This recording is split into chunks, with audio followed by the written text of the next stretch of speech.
Spektakularno venčanje decenije Veljka Ražnatovića i Bogdane Rodić održano je u nedelju uz prisustvo velikog broja zvanica i poznatih estradnih ličnosti. Javnost, međutim, malo zna da je izabranica Arkanovog naslednika pre nekoliko godina krčila sportski put na košarkaškoj sceni. Već na startu karijere sa brojem 17 na leđima postigla je veliki uspeh, igrajući za ženski košarkaški klub Radivoj Korać.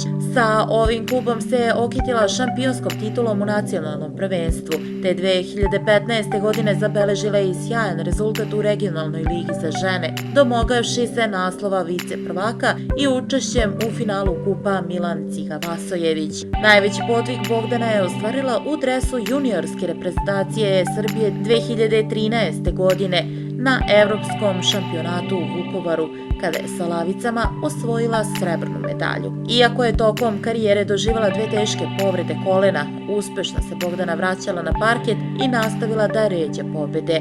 Zato je njena konačna odluka da napusti sport u 2015. godini, uprkos blistavim rezultatima, ostavila sve u šoku. Ni sjajne igre i medalje nisu joj odgovorile da promeni odluku.